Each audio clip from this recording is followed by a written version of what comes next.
Oke, Assalamualaikum warahmatullahi wabarakatuh. Selamat siang. Siang, Pak.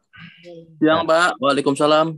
materi hari ini saya diminta untuk mengisi tentang hukum acara pidana, tapi levelnya level tingkat lanjutan ya. Jadi saya tidak secara normatif seperti perkuliahan, ya, tapi memang hanya beberapa yang perlu saya ungkapkan normatifnya, cuma lebih banyak ke kepentingan Anda untuk jadi seorang pengacara. Oke, bagi beberapa orang mungkin saya nggak begitu banyak kenal, mungkin belum ada alumni ya, atau mantan mahasiswa saya, jadi saya perlu menyampaikan apa namanya CV ya. Ini CV saya dosen di Pancasila. Mungkin ini belum ada di bahan yang kemarin saya sampaikan ke panitia, tapi nanti saya share juga di chat ya, di chat Zoom. Nah, kemudian untuk melengkapi pengetahuan tentang acara pidana dan juga mengetahui tentang bagaimana seorang advokat ya, bagaimana seorang advokat itu berperilaku terhadap kasus-kasus yang dia handle. Ini ada beberapa link pengajaran untuk melengkapi ya. Jadi saya biasanya memang merekam semua hal yang berkaitan dengan pengajaran dan seminar tuh saya rekam, saya masukin ke YouTube dan bisa dimanfaatkan untuk teman-teman menambah hal-hal yang belum tersampaikan hari ini. Itu ada link PKPA, jadi ada beberapa PKPA di tempat lain dan juga di sini yang saya rekam untuk menambah pengetahuan. Kemudian link penegakan hukum pidana itu isinya biasanya tentang saya waktu ngisi seminar. Yang 3 dan 4 itu link waktu ini apa pengajaran ya, pengajaran saya di kelas. Oke, baik. Saya masuk kepada proses pembuktian ya, dalam praktek pidana yang menurut saya makna dari pembuktian itu bukan cuma di persidangan. Ya, kalau Anda belajar hukum pembuktian itu pasti maknanya diarahkan kepada proses pembuktian di persidangan. Nah, proses pembuktian dalam praktek pidana ini saya justru lebih mempercayai bahwa proses pembuktian itu sudah dimulai dari ranah praadjudikasi atau ranah penyelidikan, penyidikan, dan penuntutan. Nanti saya jelaskan kenapa saya mengambil posisi yang seperti itu. Oke, pertama yang harus dipahami ya, dan ini sebenarnya tidak terlalu disukai oleh para pengacara karena dianggap tidak operasional gitu ya, dianggap tidak langsung menyentuh kepada aspek praksisnya atau praktisnya, sehingga banyak sekali teman-teman yang sudah menjadi advokat itu sangat menghindari kajian-kajian yang bersifat filsafat. Padahal sebenarnya semua ilmu itu tidak mungkin menghindari filsafat sebagai eh, induk dari semua ilmu. Dan semua ilmu itu pasti berujung kepada cara bagaimana menerapkan. Dan itu yang dikenal sebagai seni. Jadi seninya itu bukan seni nari, seni lagu, atau seni musik ya. Tapi tentang cara bagaimana kita menerapkan. Itu ada seninya. Mungkin bahasa yang lebih strategis, apa ya, yang lebih praktis itu ya strategi gitu ya. Oke. Nah, seorang advokat ketika menghadapi suatu permasalahan itu seringkali, terutama advokat baru ya, yang baru-baru menjadi advokat, kurang nulis, kurang baca, ya. Itu banyak yang mengalami apa saya bilang itu ya, kebingungan atau misalnya masih ragu untuk memutuskan apa permasalahan yang sedang dihadapi oleh calon kliennya. Bahkan akibat dari keraguan tersebut, terkadang seseorang itu jatuh kepada satu fenomena yang umum yang terjadi hari ini, semua mengandalkan Google. Ya tidak salah mengandalkan Google kalau konsepnya sudah tahu. Yang jadi persoalan ketika membaca Google itu juga tidak paham konsep, justru membuka Google karena ingin paham konsep. Nah, itu yang agak bahaya. Karena Google sebagai mesin pencari, ternyata di dalam Google itu bukan cuma orang-orang pinter yang mengisi istilah-istilah Google gitu ya dalam Google, tapi juga tugas-tugas mahasiswa itu banyak yang upload ke Google gitu. Makanya saya dalam beberapa penulisan karya ilmiah untuk mahasiswa, saya larang itu mengutip misalnya dari Wikipedia itu saya larang. Karena Wikipedia itu siapapun bisa mengedit. Kemudian saya juga melarang dari mengutip dari Blogspot. Karena ternyata mayoritas Blogspot itu justru dipunyai oleh mahasiswa. Jadi mahasiswa yang bikin tugas diupload ke Blogspotnya. Nah, kita yang lagi punya masalah nyari konsep, ketemunya Blogspot mahasiswa gitu. Ya, akhirnya tambah kacau kemana-mana. Nah, akibat dari ketidakpahaman suatu konsep hukum, ya, dan salah dalam melakukan penelusuran dokumen, jadi saya nggak tahu kalau nggak salah ada sesi tentang penelusuran dokumen ya. Ini sangat berkaitan gitu ya. Menyebabkan ketidaktuntasan seseorang dalam mencari referensi.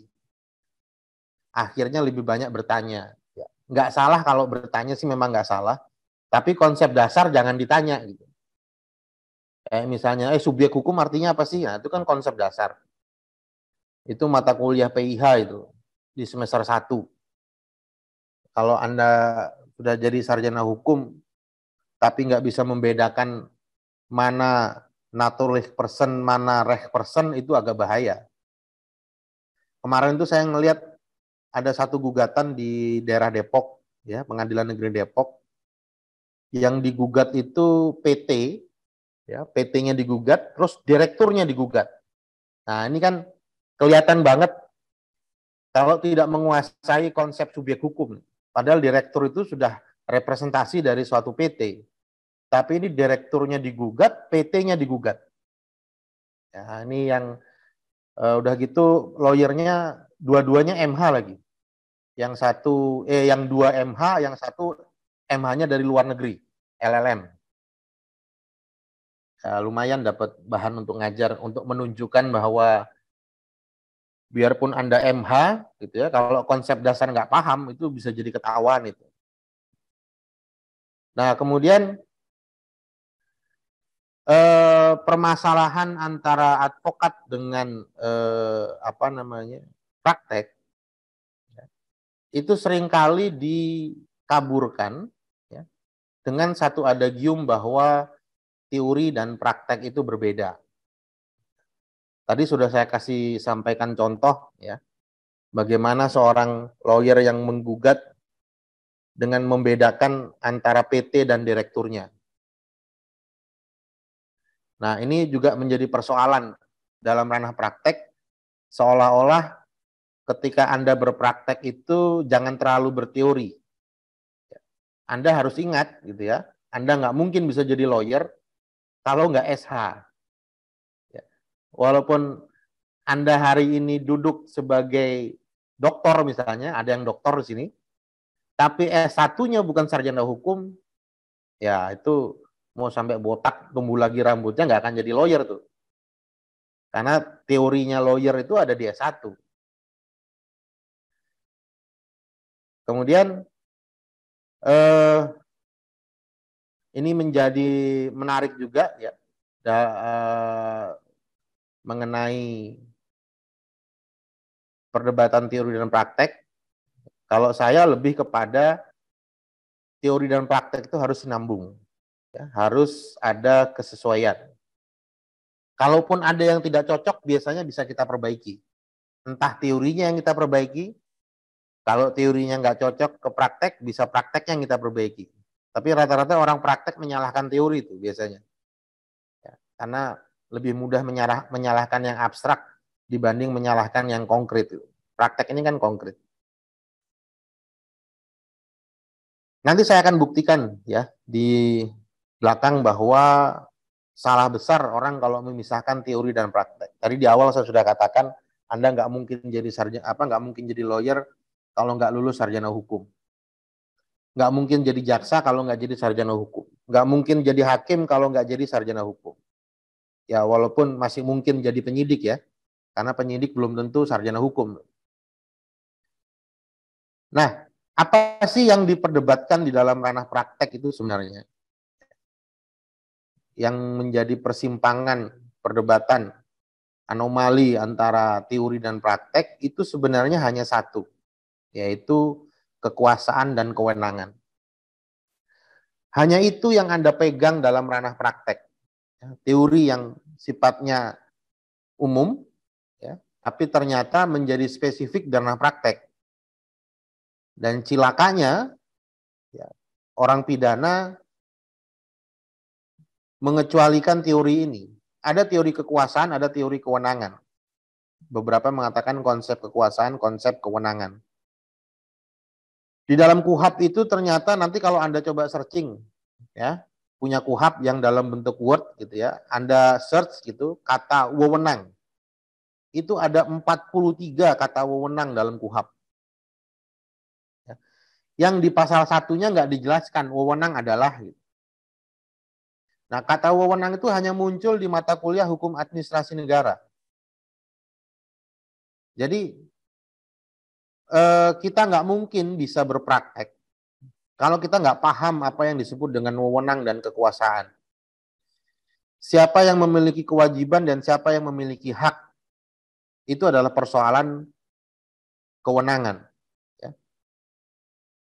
Jadi kalau ada, saya waktu jadi ahli misalnya, saya ditanya soal apa kata makna dari kata wewenang, kemudian saya menggunakan konsep dari hukum administrasi negara, saya ditegur sama hakim. Anda kan orang pidana, kenapa pakai pendapat dari orang-orang hukum administrasi negara?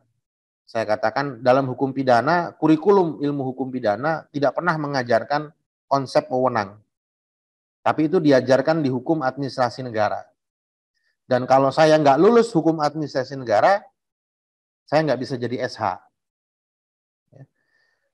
Jadi bicara wewenang itu nggak perlu jadi doktor. Ya. Untuk mengatakan kekuasaan adalah, kewenangan adalah, nggak perlu pakai gelar doktor, nggak perlu. Cukup S1.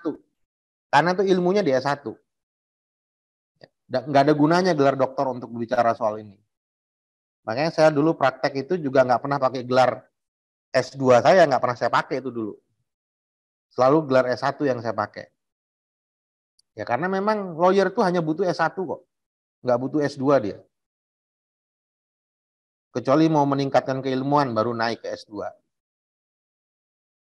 Nah, kemudian ini masih kental berbau teori ya, supaya nanti Anda paham bagaimana seharusnya lawyer dalam konteks pidana itu bertindak. Harus dipahami dulu ya, bahwa ada perdebatan dalam ranah teoritis yang menganggap ilmu hukum itu bukan ilmu ilmiah. Biasanya ini pandangan orang-orang ilmu alam yang agak sedikit meremehkan orang ilmu hukum. Kenapa? Karena objeknya selalu berubah-ubah menurut orang ilmu alam.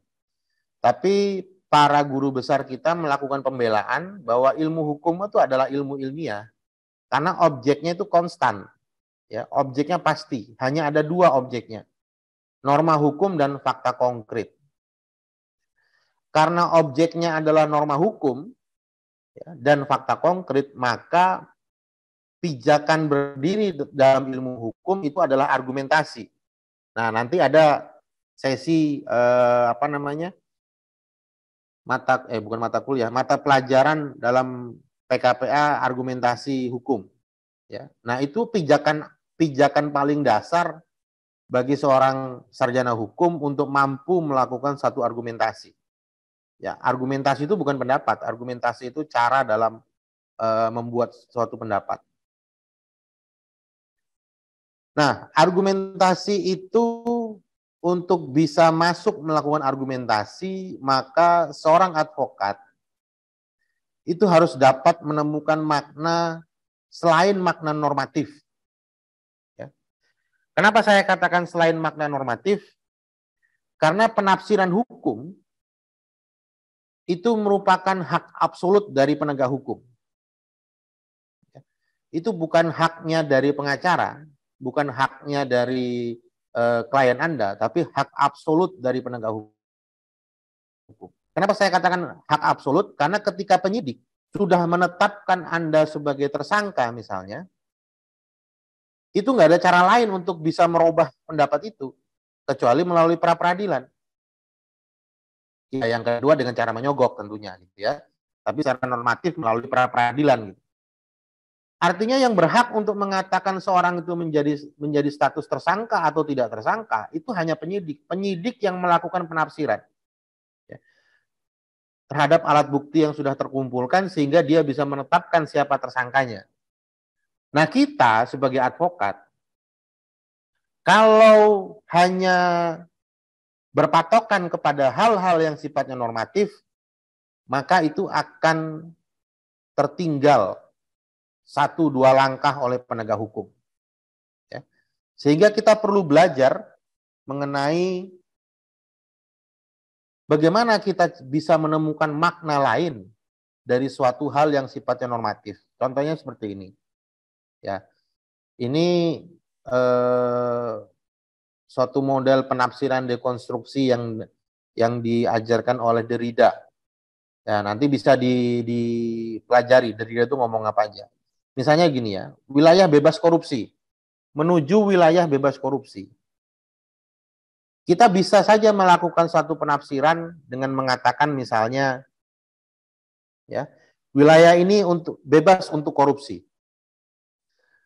Normatifnya kan di semua pengadilan seperti itu, pasti ada pelangin itu. Ya.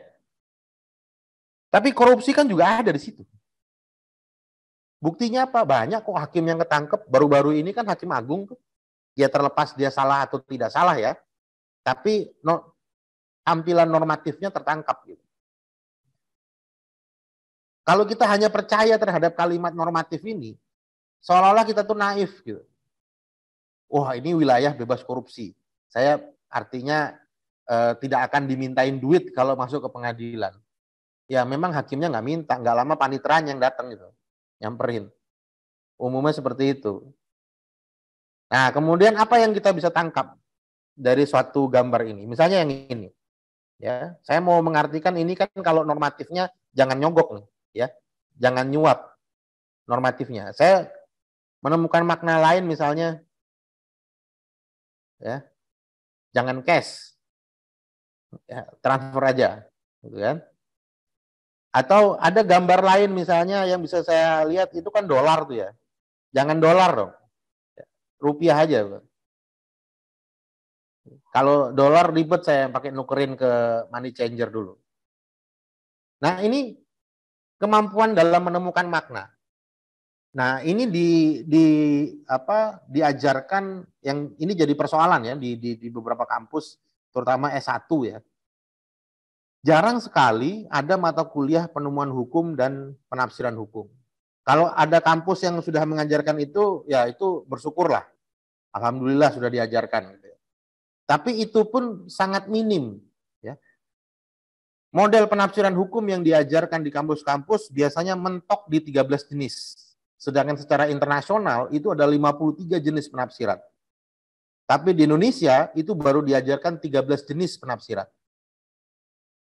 Kalau saya katakan penafsiran semiotika hukum, penafsiran dekonstruksi hukum, itu pasti belum ada yang tahu itu. Dan memang nggak pernah diajarkan itu di kampus. Nah, ini model-model semiotika.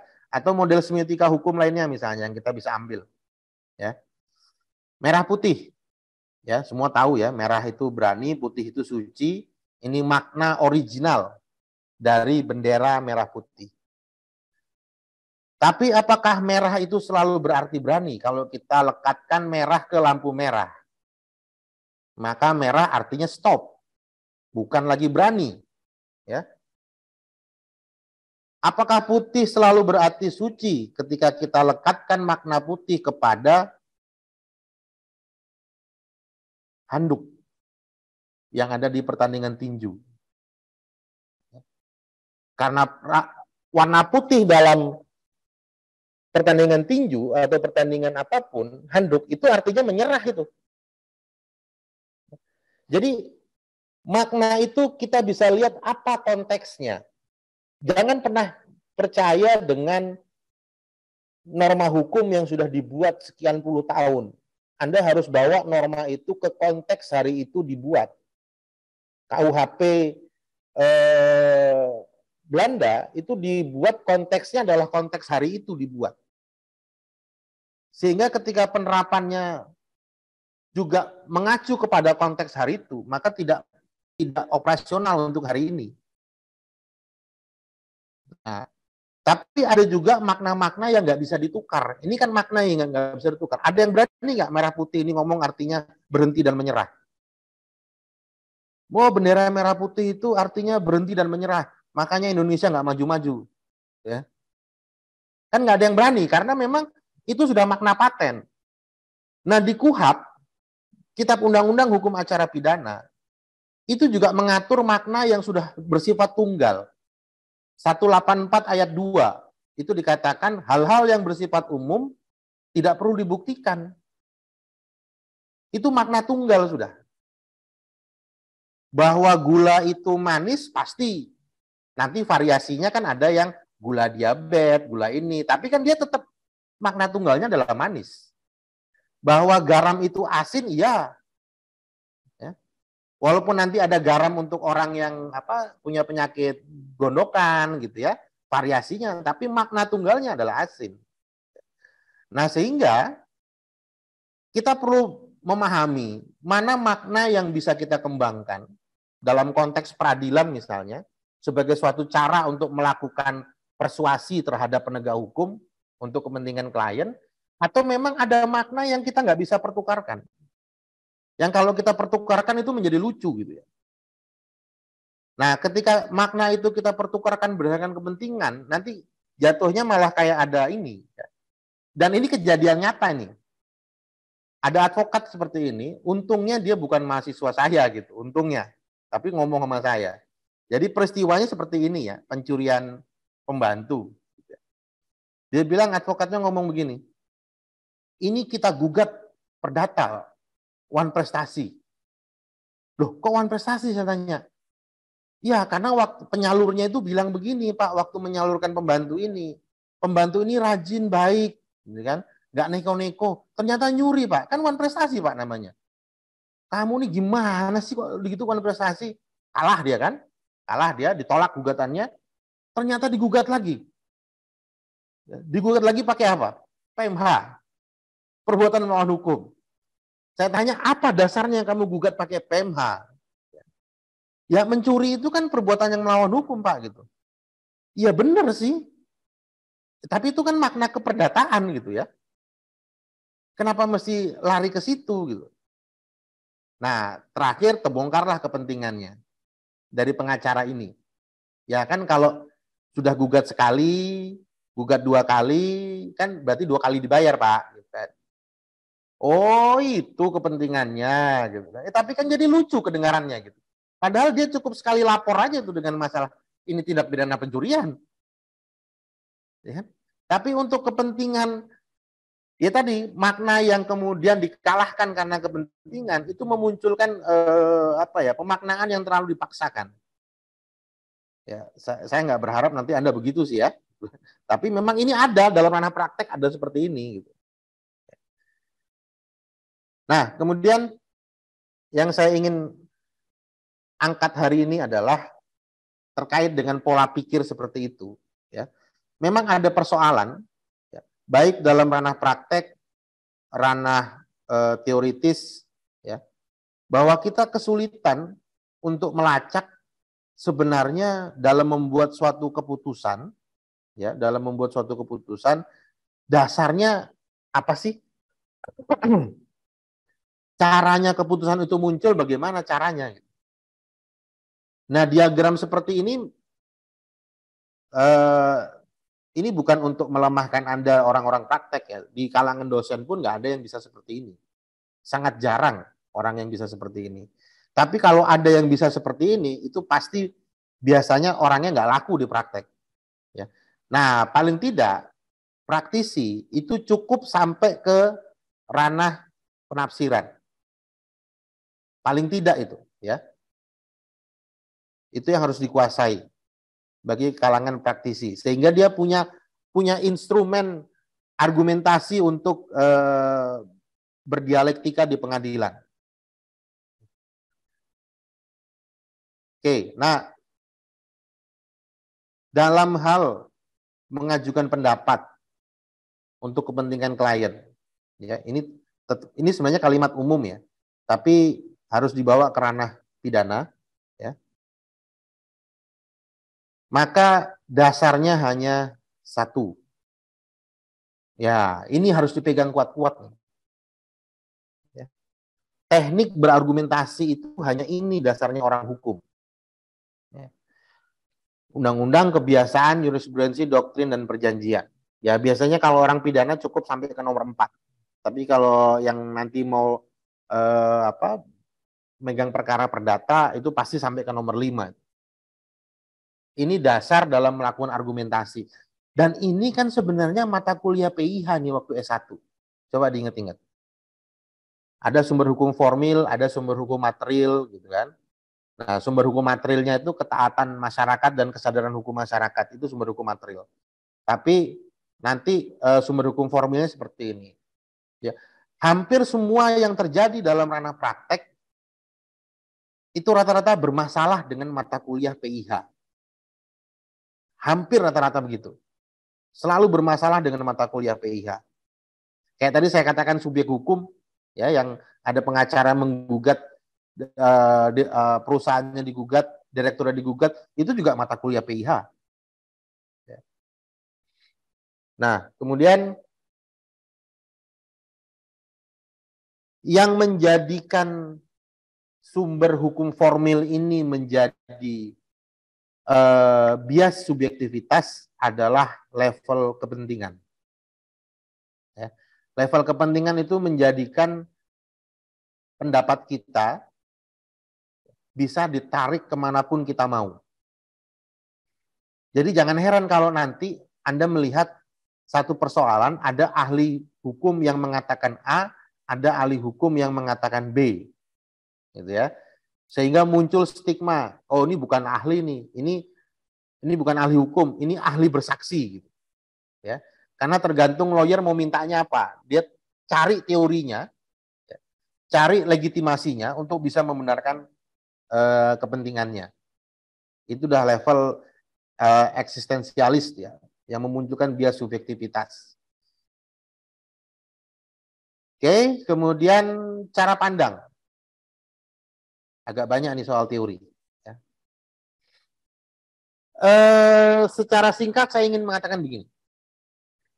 Kalau Anda berpraktek dengan mengandalkan metode yuridis normatif, percaya sama saya, Anda nggak akan pernah bisa menang.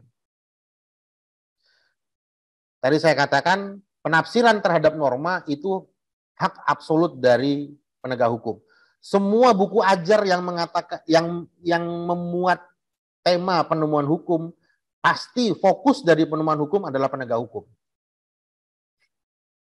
Nanti Anda bisa berdalih, Pak advokat kan juga penegak hukum.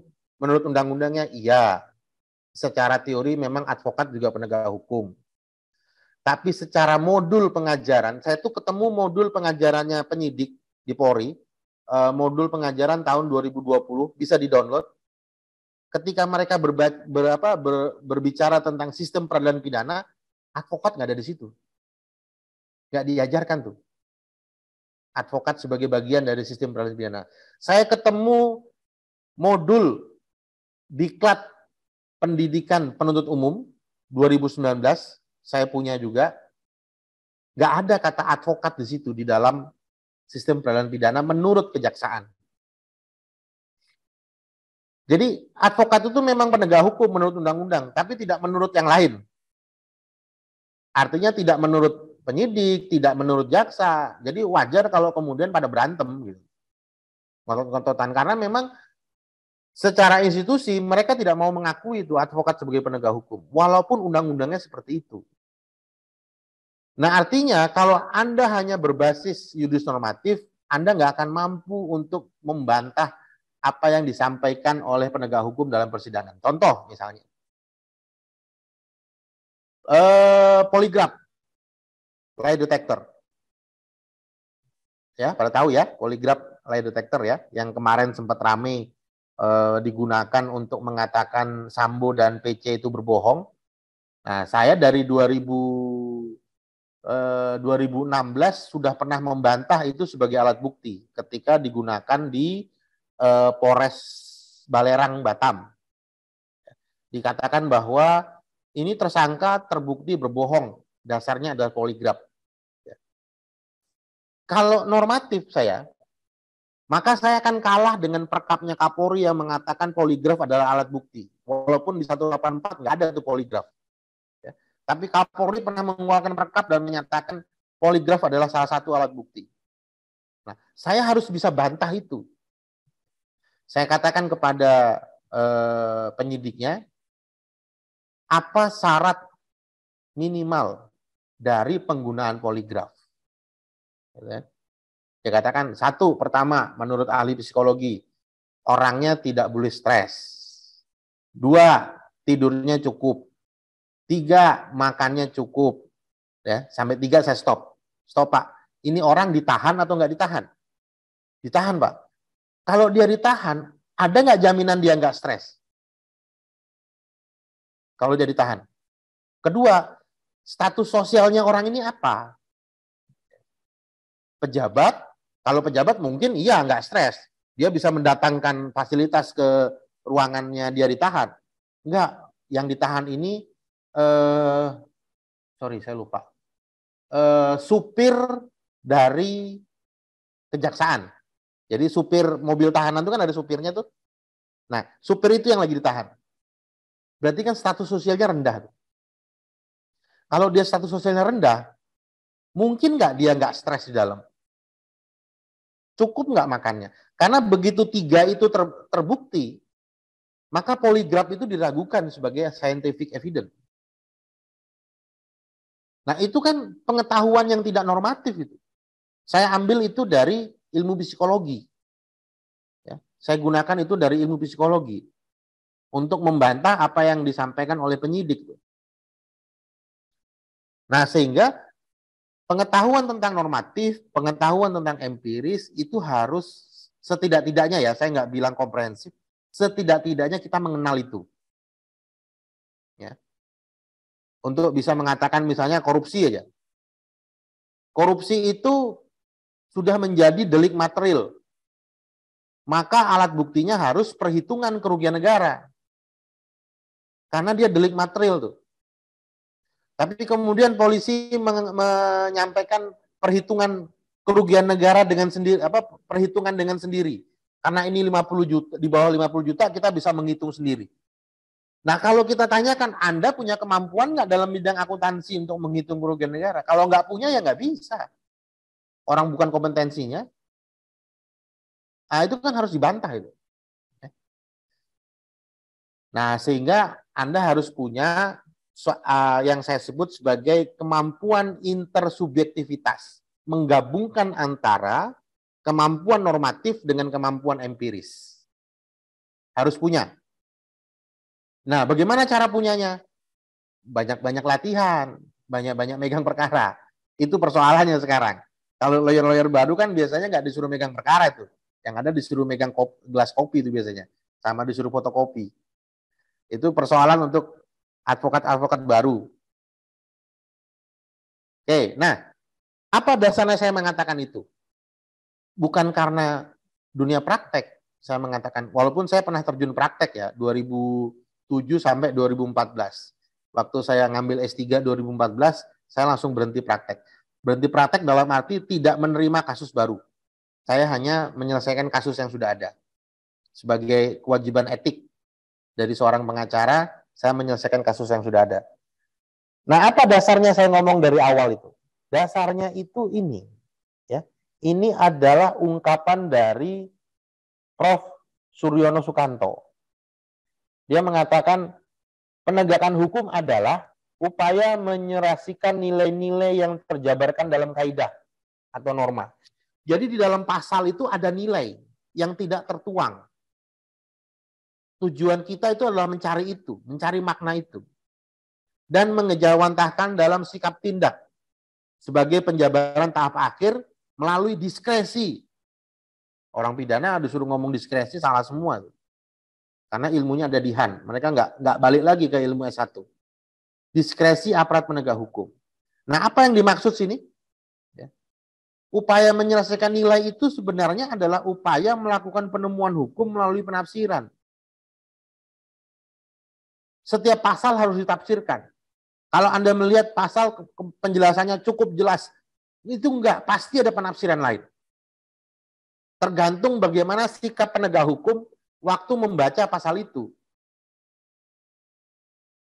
Sikap tindaknya yang mengacu kepada diskresi, ya, itu sangat ditentukan dengan pola melakukan penafsiran hukum.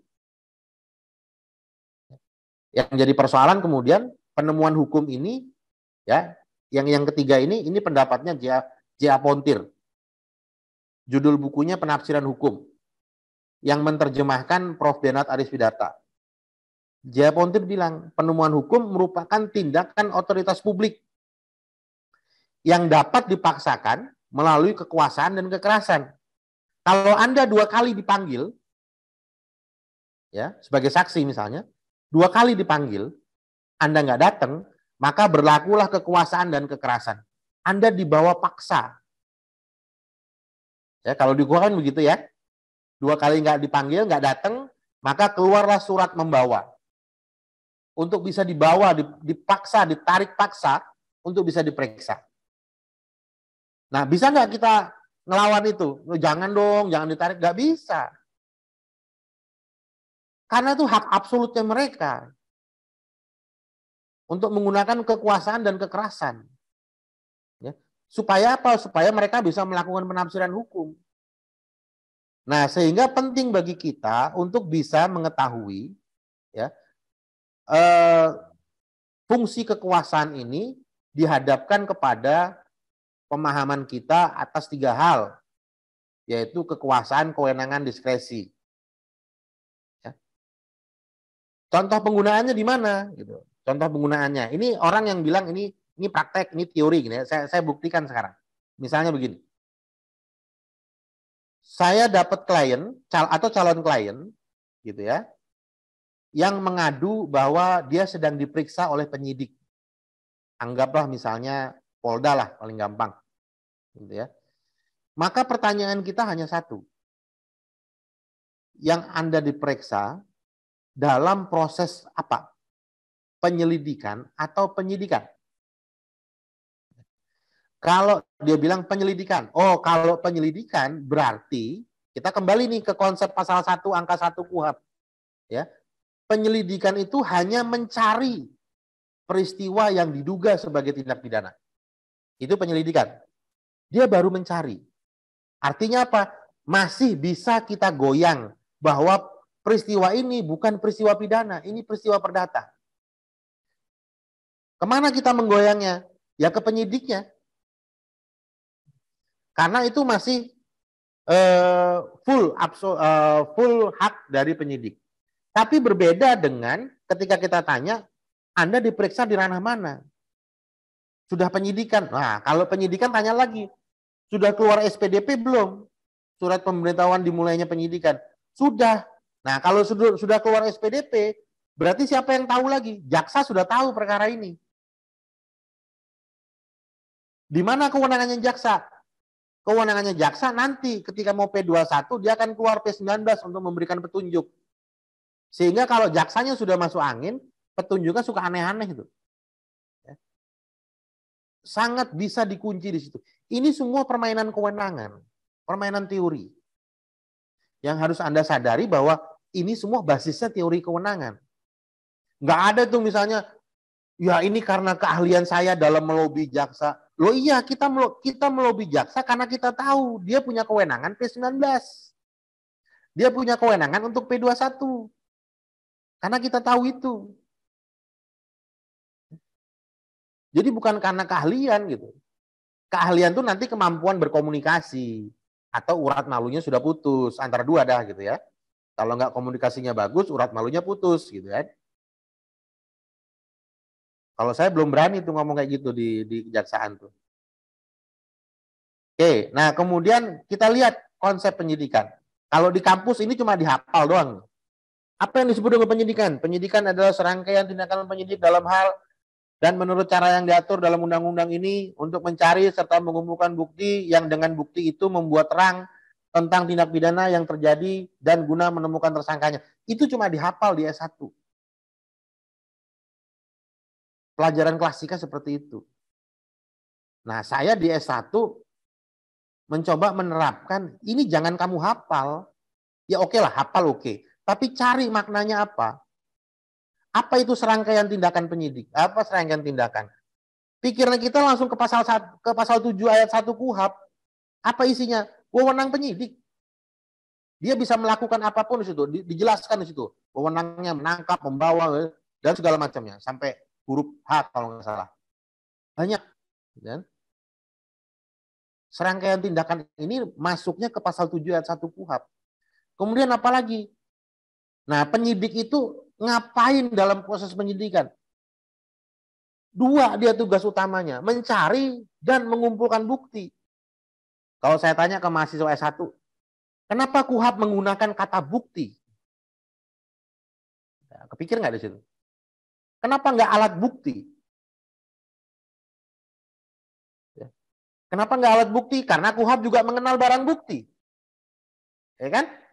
Alat bukti 184 ayat 1, barang bukti pasal 39, pasal 40. Kalau digunakan kata mencari serta mengumpulkan alat bukti, maka penyidik tidak boleh menghadirkan barang bukti dalam persidangan. Dia tidak boleh menghadirkan barang bukti, karena yang dikenal hanya alat bukti. Itu sebabnya penyidik bisa menyita alat bukti dan barang bukti, karena kata bukti yang digunakan sifatnya umum. Nah, kalau sudah dicari, sudah dikumpulkan bukti itu, mau diapain? Ya, dibuat terang. Dalam ranah penyelidikan, kan mencari peristiwa yang diduga kuat sebagai tindak pidana. Baru mencari. Belum ada statement ini adalah tindak pidana. Nah, tapi dalam ranah penyidikan, sudah ditentukan ini tindak pidana. Makanya ada ini pikirannya lah, langsung ke SP3. SP3, salah satu alasan SP3 adalah bukan merupakan tindak pidana. Salah satu alasan SP3. Berkaitan dengan bukti, juga bisa alasan SP3. Tidak ditemukan bukti yang cukup. SP3, gitu kan. Jadi semua rangkaian kalimat ini ada maknanya, ada tujuannya, dan nyangkut ke pasal mana. Ya. Membuat terang tentang tindak pidana. Yang kemudian, membuat terang tindak pidana ini merupakan proses verifikasi dan konfirmasi dari penyelidikan. Nah ini kalau di Prapit saya pernah men-challenge ini, waktu itu saya diminta sebagai ahli untuk men-challenge SP3 yang dasarnya bukan tindak pidana. Saya challenge dengan pasal satunya ini. Waktu di penyelidikan ngomongnya kan ini tindak pidana. Gitu. Kok sekarang ada SP3 bukan tindak pidana? Nggak sinkron dong berarti. Ya itu men-challenge satu teori ya. Diterima atau enggak kan urusannya hakim. Nah apa tugas akhir, Apa tugas akhir dari penyidik adalah kalimat ini, ya, guna menemukan tersangkanya. Nah, dalam ranah teoritis ada ahli, ya, ada ahli yang berpendapat kalau sudah ada tersangkanya berarti selesai dong penyidikan. Karena ini kalimat di ujung nih, guna menemukan tersangkanya. Ada ahli yang mengatakan seperti itu. Nah, kalau saya enggak, saya tidak masuk ke situ. Karena penyidik masih punya kewenangan untuk melakukan pengembangan tindak pidana, ya, untuk mencari tersangka lain. Ya. Tapi ini diperdebatkan dalam ranah praktek. Oke. Nah, bagaimana caranya penyidik itu bekerja? Ya. Ini adalah gambaran suatu proses, ya, dari seorang penyidik untuk bisa melakukan pembenaran bahwa peristiwa pidana itu cocok link and match dengan teks otoritatifnya. Teks otoritatif itu pasal yang dituduhkan atau pasal yang dilaporkan. Nah, peristiwa melakukan link and match tersebut itulah yang disebut dalam filsafat disebut sebagai objektifikasi. Dalam bahasa sederhana, melakukan pembenaran bahwa peristiwa tersebut sesuai dengan unsur-unsur pasal yang nanti mereka dikorelasikan dengan alat bukti, barang bukti, keterangan saksi, terlapor, pelapor, bahkan juga terhadap teknologi. Tadi kayak poligraf, ya, kayak poligraf. Nah, pertanyaannya gitu ya, apakah proses ini berjalan secara normal? Apakah proses ini berjalan secara teoritis? Tidak. Tidak pernah ada proses penyidikan itu berjalan secara normatif. Penyidik sering mengatakan begini, ya kami berjalan sesuai dengan undang-undang aja. Gitu. Tidak mungkin. Kenapa? Karena satu hal, ya, kepentingan, pangkat, jabatan, dan karir itu memberikan pengaruh terhadap pendapatnya mengenai suatu peristiwa pidana. Apalagi yang memberikan pengaruh? Pelatihan, keilmuan, budaya hukum institusi, atasan, dan serapan APBN. Pak, kok Bapak larinya ke serapan APBN? Oh iya, karena perkara yang sudah P21 itu bisa dirembes dana operasionalnya. Jadi kalau Anda megang perkara nggak P21, itu penyidik pasti minta kompensasi tuh. Misalnya Anda damai ya, damai di tengah jalan gitu ya. Ada RG lah, anggap gitu, damai. Nah itu pasti akan diminta itu bagian kita mana untuk uang kertas ini dan segala macam. Kenapa minta seperti itu? Ya wajar karena nggak P21. Kalau nggak P21 berarti nggak dapat rembes dari negara. Serapan APBN-nya nggak ada. Nah, itu yang mempengaruhi juga perilaku-perilaku penyidik di dalam ranah penyidikan. Kemarin saya baru ketemu calon klien lah, tapi saya nggak pegang gitu ya. Cuma karena saya mentorin mahasiswa saya yang sudah jadi lawyer, saya mentornya gitu kan. Ketemulah sama orang Korea. Kita diskusi tentang persoalan dia. Kemudian saya minta pengacara saya waktu itu, mantan mahasiswa saya, kamu bikin surat kuasa dari orang Korea, memberikan kuasa agar kamu bisa ke Polres dan cari tahu apa yang terjadi di Polres itu.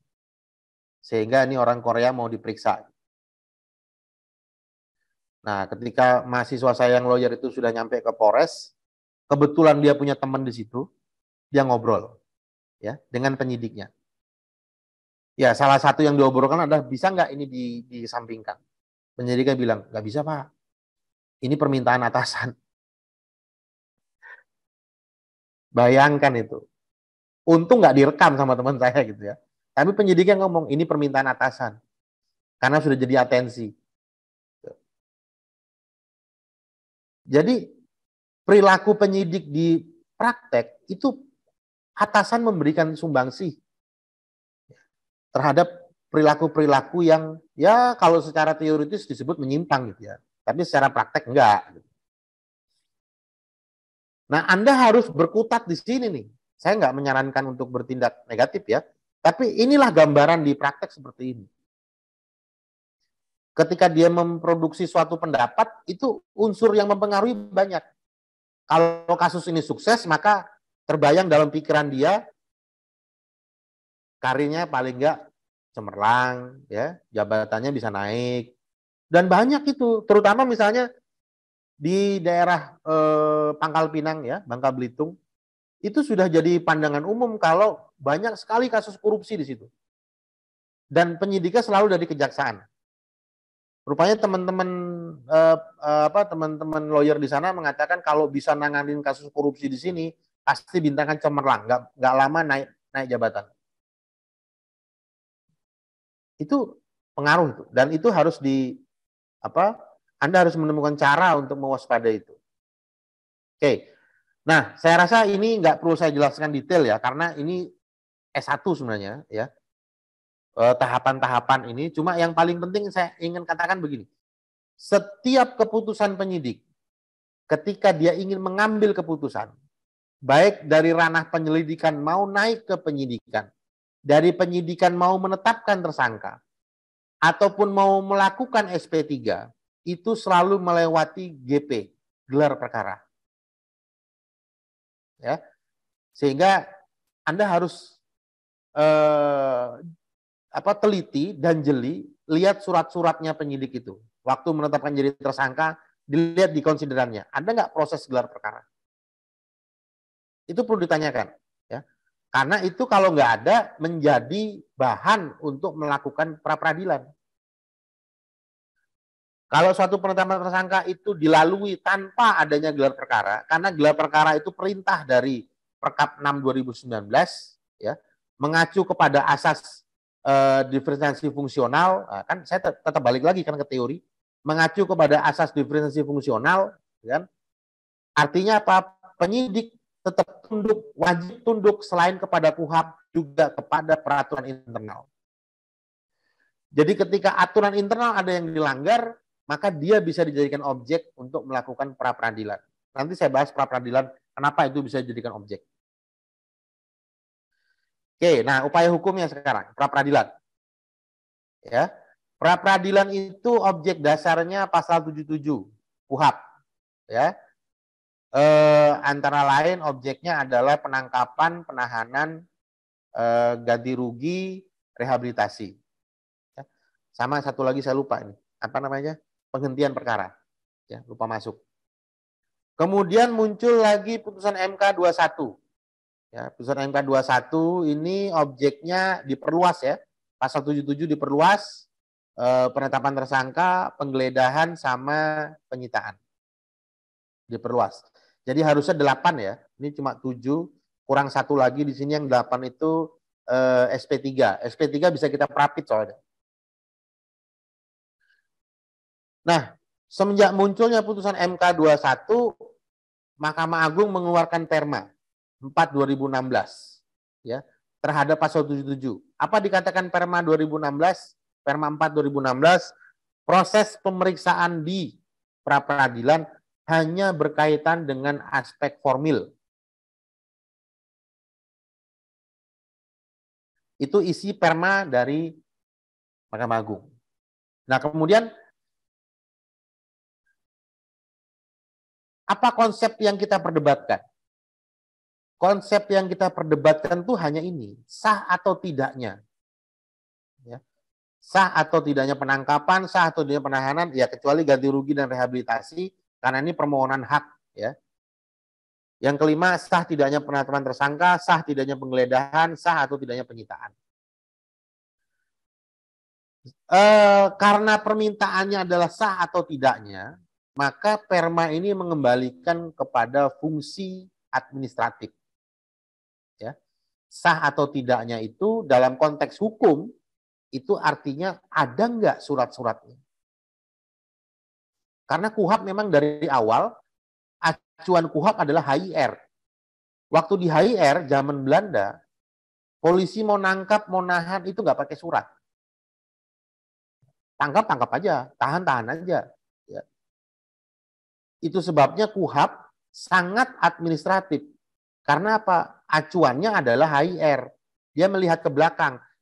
Jadi bahasanya begini, KUHAP lebih baik dari HIR. Waktu disahkan tahun 81. Ya.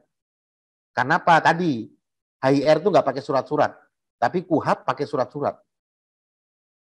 Nah, tapi putusan Mahkamah Konstitusi mengatakan KUHAP sudah ketinggalan zaman. Dalam putusan itu nanti bisa dibaca di pertimbangannya.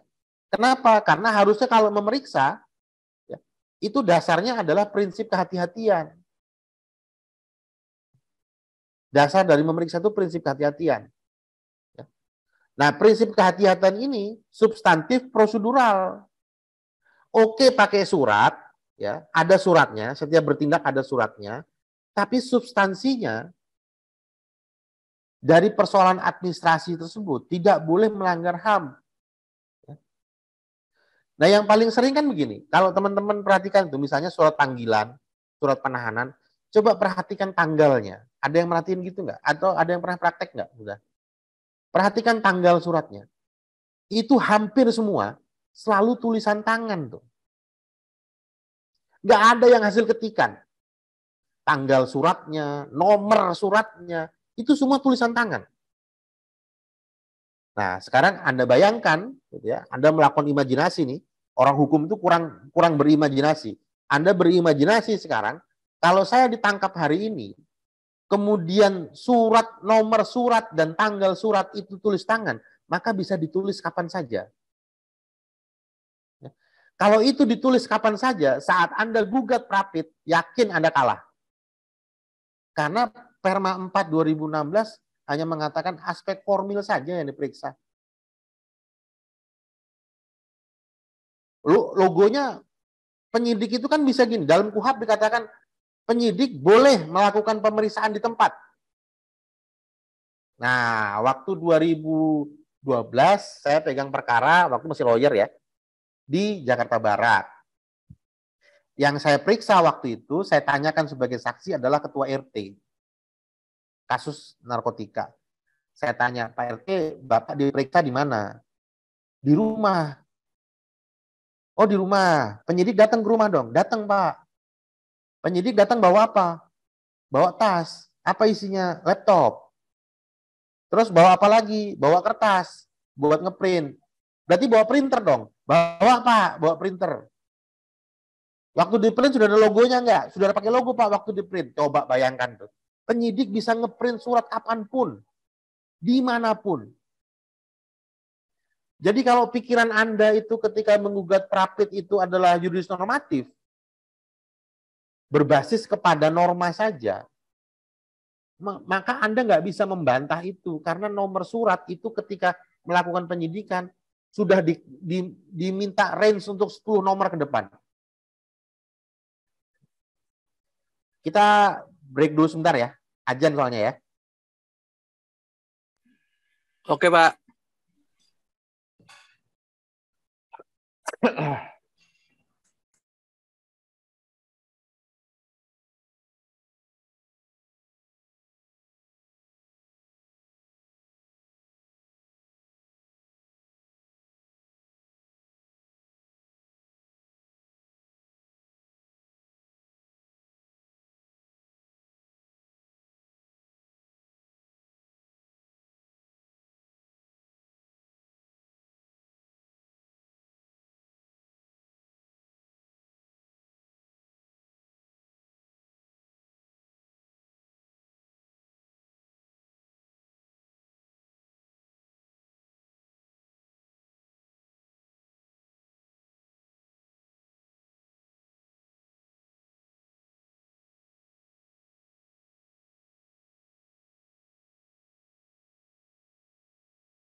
Oke, kita mulai lagi. Nah, dari perdebatan antara handphone yang bunyi sekarang. Oke, dari perdebatan antara apakah pra-peradilan itu harus berjalan secara administratif atau mengedepankan substantif prosedural, gitu ya. Saya menyebutnya istilah substantif prosedural. Karena memang prinsip kehati-hatian ini ada dalam putusan MK 21 tadi, ya.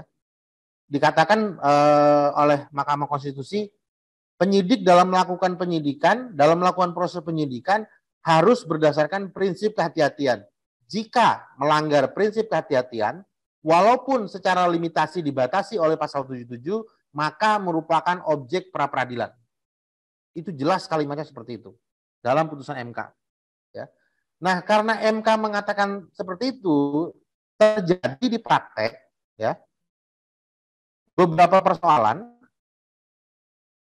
disparitas putusan hakim pra-peradilan terhadap objek-objek yang tidak kita pikirkan sebelumnya, ya, yang muncul dalam praktek. Ya. Yang pertama misalnya pelanggaran syarat formil SPDP. Ada yang 7 hari, ada yang lebih dari 7 hari, ya. Ada yang nggak dapat sama sekali, gitu ya. Kemudian penyidikan tidak sah, ini pernah menjadi objek dalam pra-peradilan yang tidak dimuat di dalam pasal 77 KUHP. Kemudian relevansi alat bukti, ini juga pernah dipersoalkan di ranah pra-peradilan. Beberapa dikabulkan, beberapa tidak. Ya. Kemudian ketidakseimbangan dalam pemeriksaan. Nah, ini penting nih.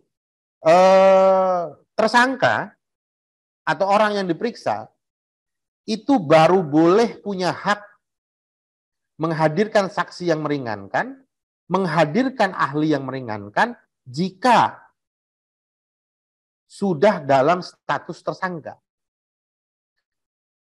Wah, ngaco nih Pak Rocky ngomongnya, buka aja di KUHP. Ya. Di bab tentang hak-hak saksi tersangka terdakwa. Hak-hak tersangka dan terdakwa. Di dalamnya baru disebutkan boleh menghadirkan saksi meringankan, boleh menghadirkan ahli meringankan. Nah, dalam praktek ketika orang diperiksa, ya, terlapor diperiksa, mau menghadirkan ahli, penyidik ngomongnya cuma satu. Emang situ sudah jadi tersangka, kok mau menghadirkan ahli? Jadi sebelum dia jadi tersangka, ya, sebelum jadi tersangka, penyidik itu baru memeriksa alat bukti dan barang bukti milik dari pelapor. Sedangkan saksi meringankan, ahli yang meringankan, setelah terlapor jadi tersangka, diberikan hak untuk itu. Memang KUHP mengatakan seperti itu. Nah kan jadi pertanyaan, kalau Anda sudah jadi tersangka, kemudian menghadirkan saksi meringankan, menghadirkan ahli meringankan, kira-kira tersangkanya dicopot nggak? Dibatalkan nggak hak status sebagai tersangka? Nggak mungkin. Karena kalau penyidik itu mengeluarkan SP3, ya, membatalkan statusnya sebagai tersangka, dia bersiap-siap untuk menghadapi prapit dari lawan, dari pelapor. Sehingga ketika kita bisa menggoyang keyakinan penyidik setelah menjadi tersangka, maka bahasa yang keluar dari penyidik itu cuma satu. Coba ditemui jaksanya. Jaksa peneliti yang sudah menerima SPDP, coba ditemui jaksanya. Siapa tahu punya jalan keluar. Itu yang selalu keluar. Bahasa itu dari penyidik. Kalau saya waktu itu, ngapain saya ketemu jaksa? Kan Bapak punya kewenangan untuk menjadikan ini SP3. Mencopot status tersangkanya. Jangan. Nanti kita diprapit sama pelapor. Nah, jadi di penyidikan itu, kalau penyidik diprapit, itu konditenya jelek. Kondite dia sebagai seorang pegawai negeri jelek. Karirnya jelek. Nah, dia nggak mau di situ. Jadi disuruhlah kita untuk ngelobi jaksanya. Supaya nanti keluarin petunjuknya yang aneh-aneh gitu ya, yang kita nggak bisa penuhi. Karena di KUHP dikatakan setelah 2 kali petunjuk jaksa tidak terpenuhi, maka jaksa mengembalikan SPDP dan perkara di SP3. Itu persoalan ya, dari norma ke praktek ternyata muncul persoalan. Nah, apalagi misalnya SP3 Lit penghentian penyelidikan. Ini di mana terjadi? Di NTT terjadi.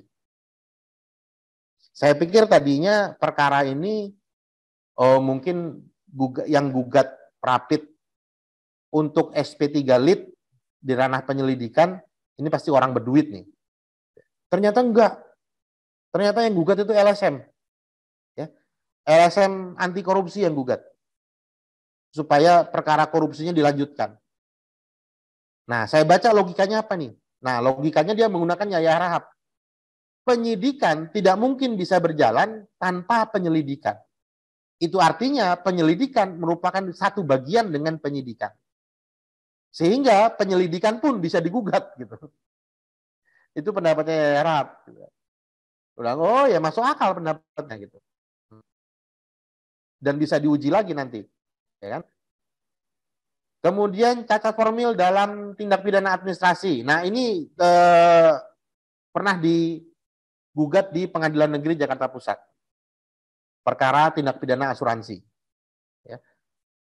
Kalau tindak pidana asuransi itu kan jalan dulu pool bucketnya, ya, pool bucketnya jalan dulu, kemudian nanti mereka pecah dua itu. Ini apakah menjadi ranah administrasi atau menjadi ranah pidana, tapi untuk menjadi ranah pidana harus ada dulu sanksi administrasinya.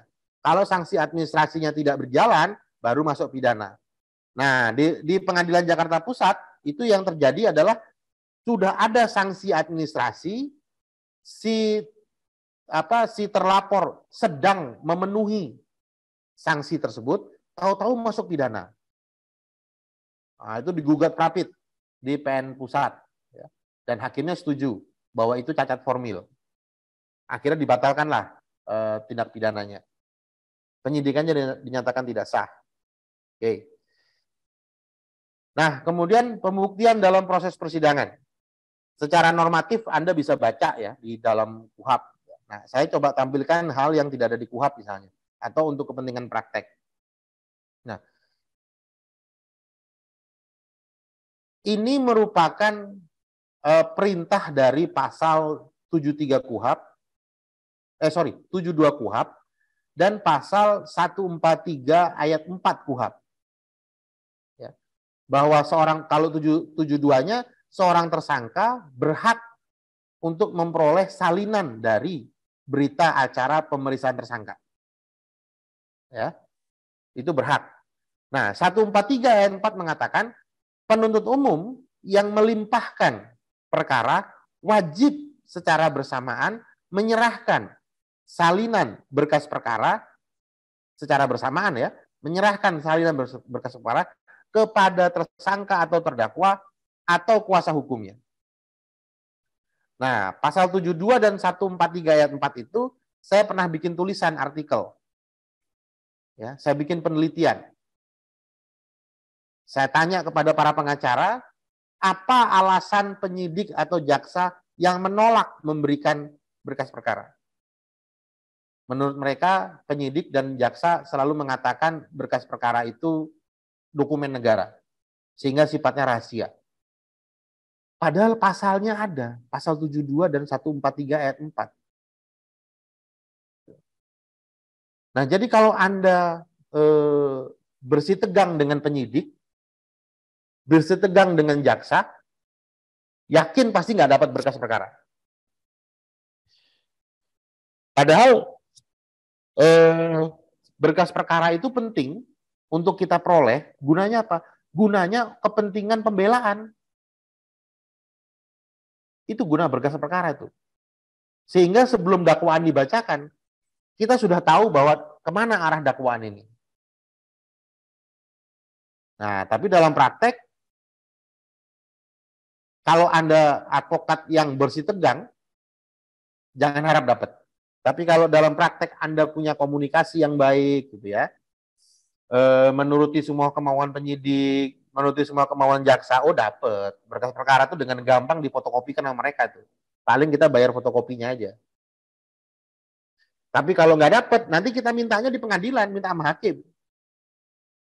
Nah, cilakanya hakim itu cuma dua pendapatnya. Dia memerintahkan jaksa untuk memberikan fotokopi, atau dia memerintahkan advokat untuk minta ke panitera. Hanya dua pendapat hakim. Nah, itu persoalan di praktek. Nah, kemudian jika hari pertama sidang perdana pembacaan dakwaan Anda nggak dapat turunan BAP, semaksimal mungkin Anda minta penundaan waktu untuk mengajukan eksepsi. Kenapa saya katakan demikian? Jaksa penuntut umum itu punya waktu berhari-hari mengajukan dakwaan. Tapi ketika dakwaan dibacakan, Anda cuma punya waktu 1 minggu untuk membuat eksepsi. Itu pun kalau dikasih BAP-nya. Dan ini pernah saya lakukan, saya minta penundaan. Saya minta dikasih waktu 2 minggu. Karena jaksa sudah lebih dari 2 minggu, bahkan sebulan lebih untuk menyusun dakwaan. Saya butuh waktu 2 minggu untuk menyusun eksepsi. Nah, cuma lawyer-lawyer biasanya jarang yang mau eksepsi itu. Karena dianggap buang-buang waktu saja.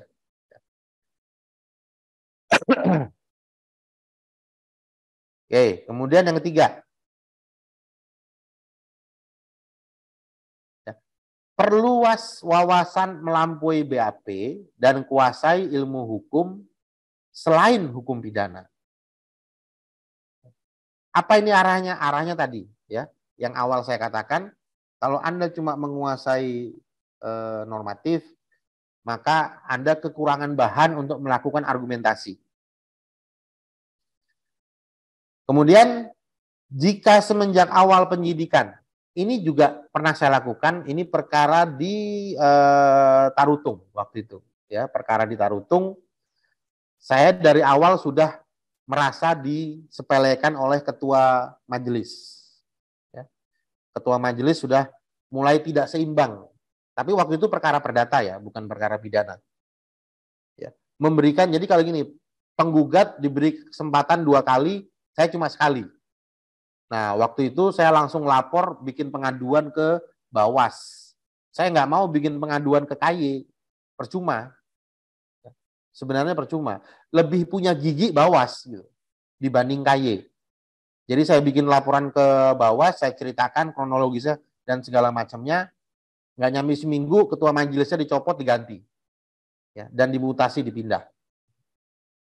Nah, itu ada manfaatnya tuh laporan ke situ. Ya. Nah, ini persoalan yang kelima nih. Dalam membuat eksepsi. Terkadang kalau eksepsi, lawyer banyak berbicara tentang pokok perkara. Itu umum saya perhatikan teman-teman kalau bikin eksepsi, kenapa masuk ke pokok perkara ya? Padahal eksepsi itu hanya cacat formil dari dakwaan. Bukan proses pembuktian dari pasalnya. Jadi yang dibahas itu proses pembuktian pasal. Padahal seharusnya yang dibahas adalah proses terjadinya tindak pidana terhadap pasal tersebut. Jaksa sudah menguraikan nggak secara lengkap? Itu yang sering terjadi di dalam pembuatan eksepsi. Sama waktu membuat permohonan pra peradilan juga begitu. Pra peradilan itu fokusnya adalah kesalahan prosedural, kesalahan administrasi. Tapi teman-teman pengacara tuh banyak membahas pasal yang dituduhkan dan ininya penafsiran terhadap pasal tersebut. Jadi waktu saya diminta jadi ahli untuk di Prapit, saya waktu baca permohonan mereka, kenapa yang dipersoalkan jadi pokok perkara gitu. Dan itu tahu nggak? Itu penyidik yang jeli, dia tahu nih pengacara masuk ke pokok perkara dan diikuti oleh mereka caranya itu. penyidik juga main di pokok perkara. Jadi gaya mainnya lawyer itu diikuti oleh penyidik. Sama-sama mempersoalkan pokok perkara. Nah, cuma penyidik kemudian di ranah kesimpulan, mereka berbalik untuk berbicara formil. Pra-peradilan itu kan membahas soal formil. Nah, itu banyak teman-teman terjebak di situ bahasanya. Nah, kembali ke sini.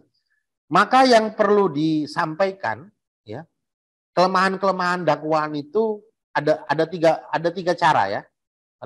Kita mau ilmiah dan terukur, ya, atau dengan sedikit memberikan bumbu, ya, dramaturgik. Jadi artinya melebih-lebihkan gitu ya. Ini klien saya orang lemah, ini segala macam gitu ya. Itu dramaturgik gitu ya. Memunculkan rasa empati dari hakim.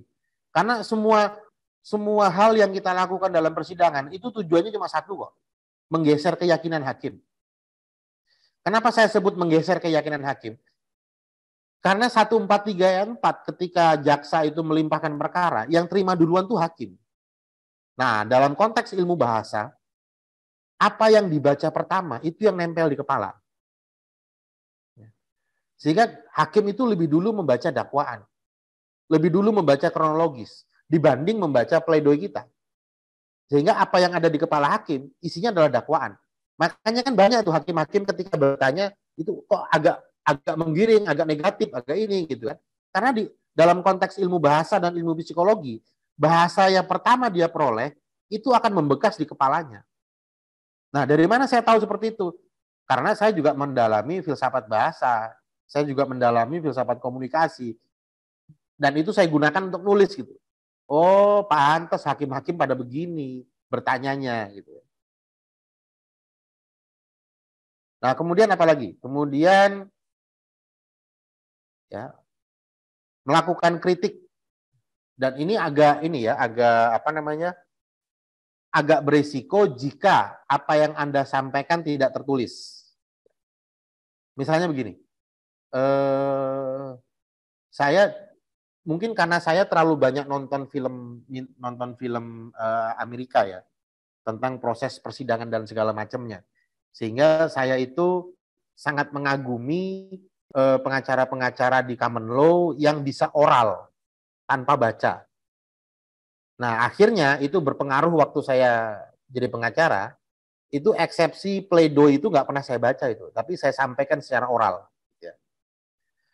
Termasuk waktu saya mengatakan jaksa tidak tuntas dalam mempelajari ilmu hukum.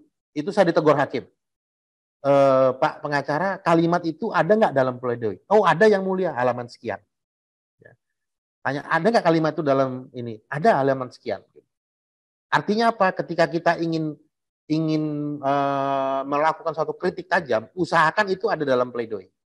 Usahakan itu ada dalam eksepsi. Ya. Karena hal apapun yang kita ungkapkan, sepanjang itu tertuang di dalam administrasi peradilan, itu nggak akan memperoleh gugatan ataupun tuntutan.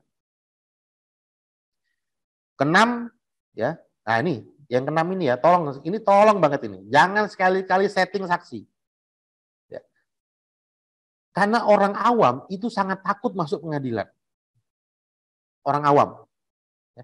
Saya dulu pernah ada perkara perdata, saya minta seorang direktur untuk hadir sebagai saksi. Kalimat dia cuma satu, oh enggak, nanti saya ditangkap. Loh, ini perkara perdata kok, nggak ada urusannya sama tangkap-menangkap. Nanti saya dimaki-maki sama hakimnya. Enggak, gitu. Jadi mereka tuh ketakutan gitu. Dan ketika mereka ketakutan, gesturnya itu bisa dibaca oleh hakim. Hakim itu ahli gestur alami, karena dia setiap hari menyidangkan orang, dia setiap hari tahu bagaimana mimik muka seseorang ketika berbohong. Yang terakhir, ya, dokumentasi proses. Ini kelemahan saya paling besar adalah dokumentasi. Itu kalau saya megang berkas, hilang mulu berkas itu. Untungnya fotokopian semua. Jadi saya pernah megang perkara kapal terbalik di Kalimantan, itu berkasnya tinggi banget tuh kan. Itu tinggi itu bisa hilang gitu. Sampai 7 kali saya minta berkas. Nah, begitu perkara selesai, berkasnya ketemu semua. Jadi numpuk 7-7-nya itu. Jadi dokumentasi usahakan yang rapi. Nah ini sudah saya ungkapkan ya. Tujuan utama pembuktian hanya satu, menggeser keyakinan hakim. Ada yang mau motong dengan pertanyaan, Mas Iksan? Ya, izin Pak bertanya. Ya, ini Mas. menyangkut, terima kasih Pak Rocky. Ini menyangkut slide Bapak mengenai poin nomor 1, mintalah turunan BAP. Nah, ya. Yang ingin saya pertanyakan adalah Pak, ini merujuk pada saya selalu ngikutin drama dari Ferdy Sambo ya Pak ya. Jadi ada beberapa saksi ya yang suka merubah-rubah BAP Pak. Iya, iya. Dan dalam dokumen BAP yang dipegang sama lawyer itu beda dengan kesaksian para saksi. Nah, pertanyaan saya adalah gini Pak. Sebenarnya berapa kali sih Pak yang BAP itu harus dirubah Pak? Pertama. Pertanyaan kedua adalah apakah saksi merubah BAP, kemudian lawyer itu apakah harus dapat BAP revisi tersebut sebelum persidangan atau bagaimana Pak? Karena gini, ketika contoh salah satu ada saksi ya, saya pernah baca lihat juga, dia itu sampai ada perdebatan dengan lawyer. Sampai si lawyer itu tanya, kapan merubah BAP-nya? Gitu Pak. Nah, akhirnya si saksi tersebut, oh ya begini ya, berkilah lah saya gitu kan. Nah, berarti kan dengan begitu para lawyer tersebut tidak mendapat revisi BAP tersebut. Nah, itu Pak. Terima kasih Pak. Ya. Prinsipnya bahkan begini ya, prinsipnya itu kita kan tahu ya, seorang yang memberikan keterangan dalam ranah penyidikan itu bahkan boleh untuk tidak setuju dengan isi BAP dan dia tidak mau menandatangani. Ya, itu yang paling paling berat gitu ya. Nah, sehingga pengaturan mengenai kapan seseorang itu memberikan keterangan yang berubah-ubah itu menjadi tidak ada batasan. Sepanjang memang penyidikan setuju untuk melakukan BAP tambahan. Jadi perubahan keterangan itu selalu dimuat dalam BAP tambahan. Gitu kan? Nah, itu yang menjadi riskan adalah ketika BAP tambahan itu berkali-kali gitu. Dan isinya berbeda-beda. Ya. Nah, yang jadi persoalan adalah pemberian keterangan dalam BAP itu bukan bagian dari alat bukti. Karena yang disebut sebagai alat bukti itu adalah apa yang diucapkan dalam pengadilan. Ya. Yang diucapkan di dalam depan penyidik itu tidak bisa disebut sebagai alat bukti. Nah, oleh karena itu ada beberapa ahli mengatakan proses pemeriksaan di penyidikan itu sebenarnya hanya mengumpulkan keterangan sebagai dasar untuk membuat dakwaan. Nah, ini yang belum ada aturannya. Kapan di BAP itu bisa berubah-ubah. Nah, yang jadi persoalan adalah apakah lawyer itu bisa memperoleh BAP dari keterangan saksi, kan gitu. Dan keterangan saksi yang mana yang akan diberikan? Yang pertama atau yang sudah diubah? Kan gitu ya. Nah, lawyer dari tersangka itu hanya boleh memperoleh BAP setelah dilimpahkan ke pengadilan. Itu yang disebut sebagai berkas perkara. Jadi kalau nanti Mas Iksan melihat berkas perkara itu tebel, isinya itu macam-macam. Ya. Ada resum, ada ya surat-surat dalam pemeriksaan termasuk BAP. Dan harus lengkap di situ. Nah, seharusnya BAP yang pertama kemudian diubah oleh BAP yang kedua dan diubah lagi oleh BAP yang ketiga, itu harusnya lengkap jadi satu dengan berkas perkara. Sehingga ketika dihadirkan, dilimpahkan ke persidangan, lawyer pun memperoleh lengkap dengan segala macam perubahannya. Termasuk yang pertama. Nah, yang jadi persoalan, kalau ternyata BAP pertama yang dirubah dengan BAP kedua, ternyata BAP pertamanya tidak masuk dalam berkas perkara. Jadi yang masuk hanya BAP yang terakhir misalnya. Nah, itu secara otomatis pengacara atau lawyer tidak akan memperoleh BAP yang pertama. Karena yang resmi adalah yang sudah dijadikan dalam satu berkas perkara. Nah, ada nggak ya begitu di penyidikan? Banyak. Jadi ada keterangan seseorang gitu ya, kayak saya waktu itu kemarin jadi ahli di Batam gitu ya. Ternyata kan sebenarnya ahli itu lebih enak ya, kita bisa baca berkas gitu ya. Ternyata ahli pun dikadalin loh. Ada berkas perkara yang kita nggak dikasih. Yang isinya itu justru mendukung kalau ini tindak pidana gitu. Tapi itu nggak muncul berkas perkara itu. BAP itu nggak dimunculkan oleh penyidik. Nah itu sampai sekarang karena dia letaknya di ujung proses dari penyidikan, agak susah untuk melakukan perlawanan hukum terhadap itu. Mau diprapit sebentar lagi P21 gitu kan. Nggak diprapit waktu jadi berkas perkara keterangan saksi yang penting justru dihilangkan. Itu ada proses begitu ada. Dan agak susah itu perlawanannya Mas Iksan.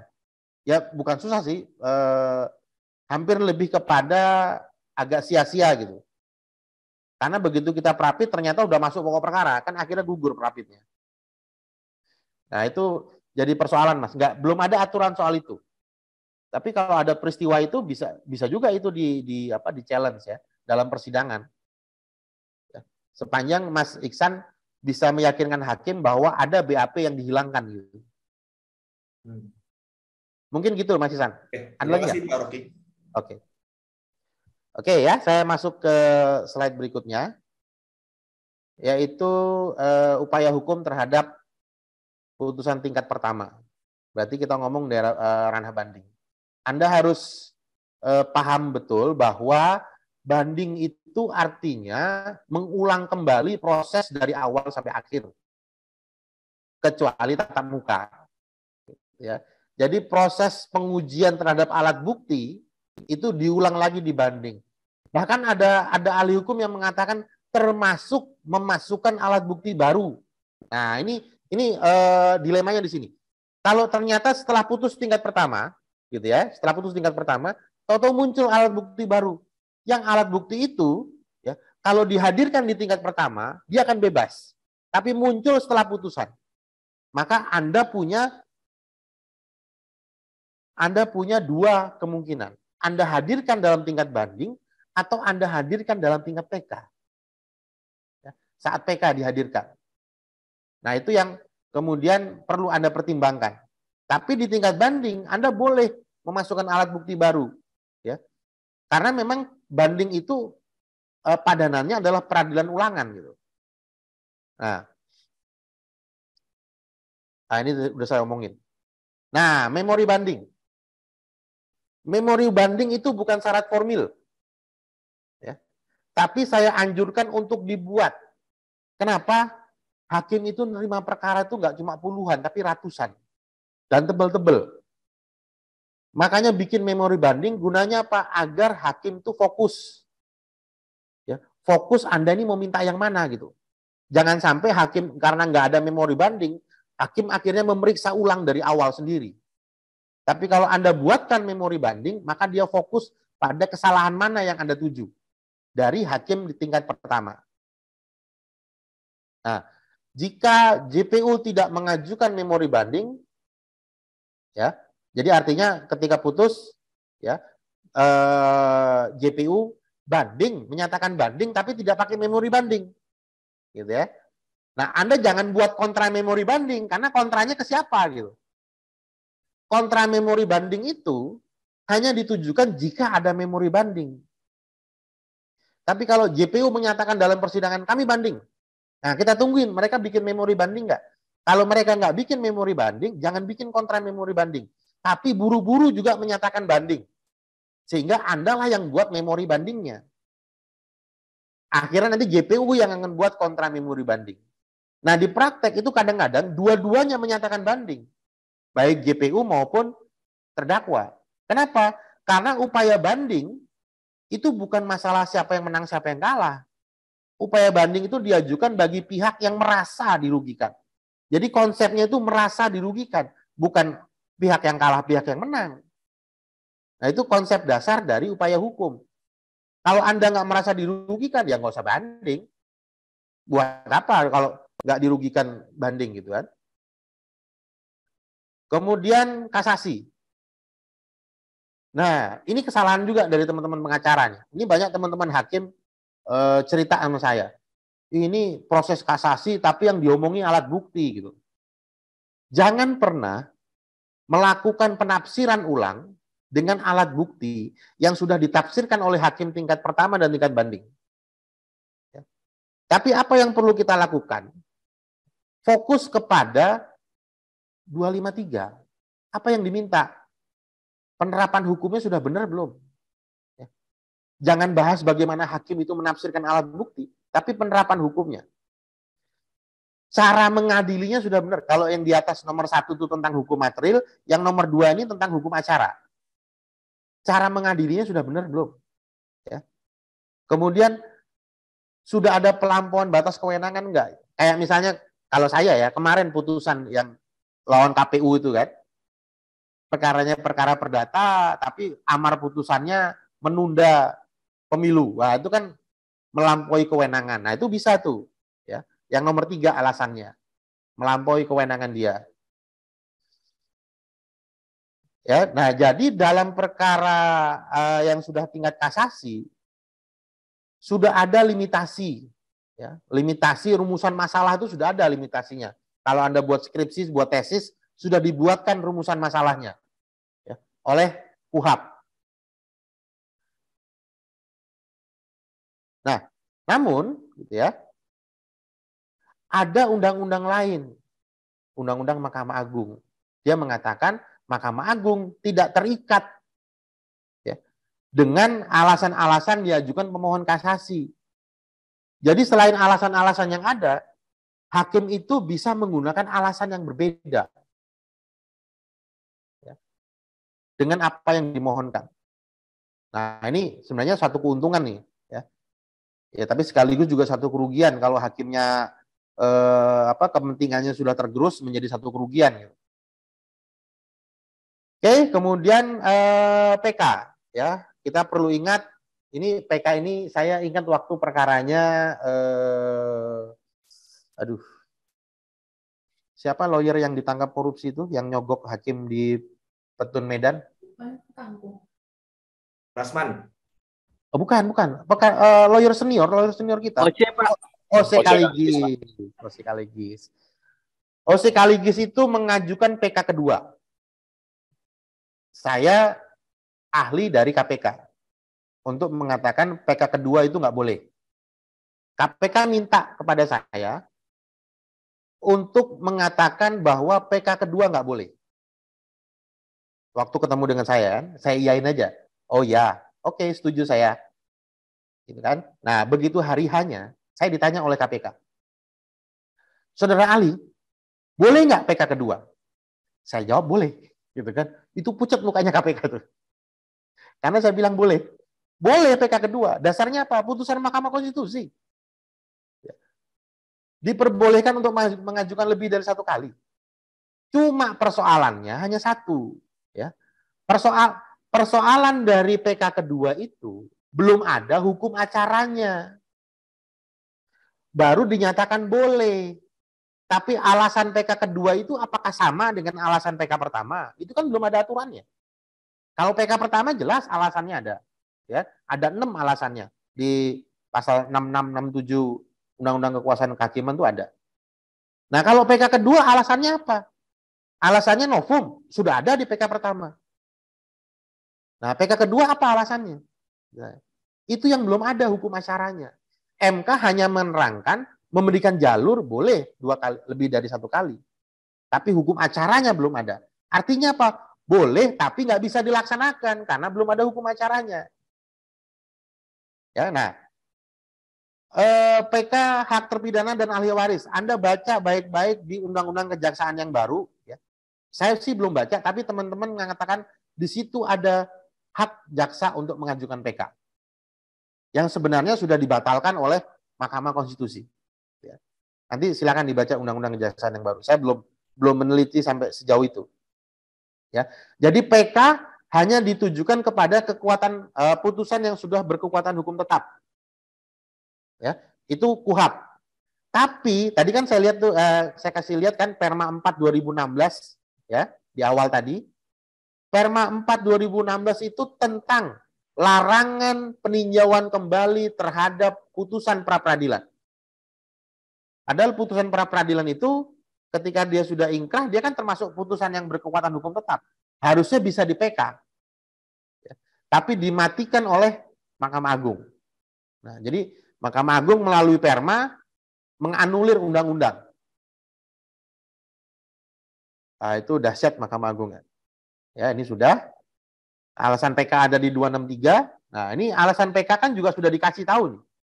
Ya, jadi rumusan masalahnya untuk PK, undang-undang sudah memberikan rumusan masalahnya. Ada 1, 2, 3. Ya. Nah, ini bisa dilihat di KUHAP-nya. Ya. Yang jadi persoalan adalah yang nomor 3 nih. Ya. Apabila putusan itu dengan jelas memperlihatkan suatu kekhilafan atau suatu kekeliruan yang nyata. Ini belum ada tafsirnya.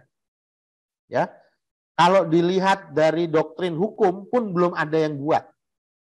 Apa yang dimaksud dengan kekhilafan, apa yang dimaksud dengan kekeliruan yang nyata. Kalau ditarik pakai kamus hukum, kamus besar bahasa Indonesia, antara kekhilafan dengan kekeliruan yang nyata itu sama. Ya. Tapi di sini pakai kata atau. Ya, berarti KUHAP membedakan antara kekhilafan dan kekeliruan yang nyata. Tapi Mahkamah Agung sudah pernah bikin penelitian tentang pasal ini. Ya. Hasilnya apa? Hasilnya kekhilafan itu cenderung kepada hukum material. Kekeliruan yang nyata cenderung kepada hukum formil.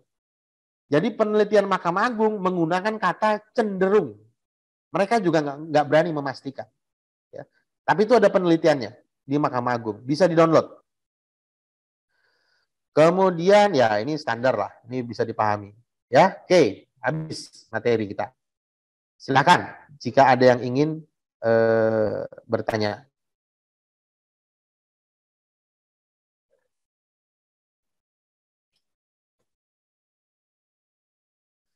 Izin bertanya Pak Rocky. Ya, silakan Mas Ihsan. Saya dan Iksan. Pak, kami ini kan calon lawyer baru Pak ya.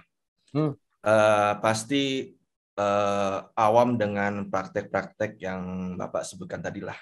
Maksudnya lapangan lah ya Pak ya. Saran Bapak, ketika kami sudah disumpah jadi lawyer, langkah awal apa yang harus kami lakukan Pak? Ada orang yang bilang adalah, oh kamu harus magang dulu. Atau misalnya, oh sebelum kamu disumpah, coba kamu praktek-praktek dulu. Gitu kan. Nah, sebagai senior nih, sebagai ahli nih di bidang pidana, saran Bapak seperti apa Pak untuk kami ini Pak? Terima kasih. Ya, saya memang beberapa ya ke mantan mahasiswa yang baru lulus S1 gitu ya. Mereka mau langsung lanjut ke S2 itu saya larang. Kalau bisa jangan dulu S2. Kenapa? Karena ilmu itu perlu dipraktekkan. Jadi ilmu yang didapat di S1 itu sifatnya masih masih ngembang gitu ya. Dia belum padat. Dia baru padat setelah dipraktekkan. Nah, dipraktekkan itu kalau saya sih tidak identik dengan terjun ke lapangan ya, kalau saya gitu. Karena saya sendiri baru menjadi lawyer itu 2007 ya, 2007 itu pun dijebak sama teman gitu. Dijebak itu artinya kartu pengacara saya dibuatin ya. Tahu-tahu saya ikut sumpah gitu kan. Semua dibayarin. Nggak ada niat jadi lawyer sebenarnya, tapi dibuatin sama teman. Akhirnya jadi lawyer. Nah, pengalaman saya menjadi lawyer itu juga agak unik. Saya nggak pernah magang. Kalau tadi itu harus magang ini segala macam. Karena semua sudah dibuatin. Dan memang jauh sebelum saya jadi lawyer, teman-teman pengacara itu banyak konsultasi ke saya terhadap tindakan-tindakan dan segala macamnya. Artinya kemampuan saya dalam praktek itu memang sudah padat sebelum jadi lawyer. Nah, bagaimana saya memadatkannya? Saya banyak diskusi. Saya punya teman banyak lawyer. Saya punya teman banyak hakim. Ya, saya punya teman banyak penyidik walaupun musuhan gitu ya. Diskusi tentang kasus ini dan segala macamnya gitu ya. Jadi ketika saya punya kartu turun praktek itu bukan hal yang canggung buat saya. Nah, satu lagi memang saya anti magang tuh. Karena saya tahu teman-teman saya yang magang itu dilecehkan sama teman senior tuh. Suruh bikin kopi, suruh bikin fotokopi, ngantar surat gitu kan. Ya itu saya nggak terlalu ini gitu ya. Tapi saya punya banyak pengalaman. Nah, salah satunya begini. Saya sangat berterima kasih dengan Pak Teguh Samudra ya, salah pendiri Ferrari. Beliau itu dosen saya. Jadi waktu saya masih mahasiswa, beliau itu menerima klien itu di kampus. Dan setiap menerima klien, saya selalu dipanggil. Mas Rocky duduk, diem, dengerin. Jadi saya tahu benar itu. Oh begini caranya, oh begini caranya. Jadi memang ngekor ke seseorang itu menjadi satu hal yang penting untuk memperoleh pengetahuan praktis. Gitu Mas Kisan. Baik Pak, terima kasih Pak. Oke, Mas Irfan silakan. Iya Pak, makasih Pak. Pak, saya mau tanya, kalau di pasal 115 KUHP itu kan menyebutkan kalau pengacara sifatnya tuh pasif ya Pak. Betul. Nah, seringkali, bukan seringkali, karena saya belum pernah praktek, mungkin yang saya dengar itu penyidik kalau bertanya tuh sering framing ya pokoknya pertanyaannya bukan yang pertanyaan positif tapi ya. kamu ini kan gitu. Ya. Nah, itu gimana cara pengacara untuk membela Pak? Sedangkan kita pasif Pak, ada pasalnya nih 115 itu. Iya. Itu pernah saya tulis Mas Irfan. Nanti coba di googling ya, di googling judulnya itu pasivitas peranan advokat. Jadi seluruh proses pemeriksaan itu pada hakikatnya adalah proses komunikasi. Pada hakikatnya, gitu ya. Nah, tersangka atau siapapun yang diperiksa itu dilindungi oleh pasal 52. Pasal 52 itu mengatakan pemeriksaan harus bebas dari tekanan. Kemudian pasal 117 ayat 1 dan 117 ayat 2. Setiap pemeriksaan harus dituangkan dalam bentuk kata-kata original milik si terperiksa. Pasal 166, pasal 166, tidak boleh ada pertanyaan menjerat, menjebak, dan menggiring segala macamnya. Gitu kan? Tugas kita adalah advokat menjaga 3 pasal itu. Tapi persoalannya ada pasal 115 ayat 1. Advokat dalam menjalankan fungsinya melalui cara melihat dan mendengar. Penjelasannya bersifat pasif. Kalau kita aktif gimana? Nah, penyidik punya kewenangan untuk menyatakan Anda mengganggu proses penyidikan. Anda bisa diusir tuh. Gitu kan? Bisa diusir. Nah, mungkin kita bisa aja ngotot. Enggak, ini pertanyaan menjerat dan segala macamnya. Tapi konsekuensi siap diterima, yaitu Anda diusir. Nah, kalau Anda diusir, klien Anda justru berbahaya karena sendirian di dalam. Ya. Nah, terus bagaimana caranya? Nah, caranya gampang. Waktu ditanyain itu kan diketik tuh, terus di print out. Ya kan? Di print out sama penyidik pasti menyuruh klien kita baca. Baca, Pak. Nah, disitulah momen Anda untuk nempel dengan klien. Ikut baca bareng. Tapi jangan dipegang. Karena kalau dipegang, penyidiknya marah. Yang baca kan dia, bukan Anda gitu. Ya. Jadi ketika klien itu baca, Anda merapat, dekat, dilihat. Ya. Sudah dilihat, terus tanyakan kepada klien.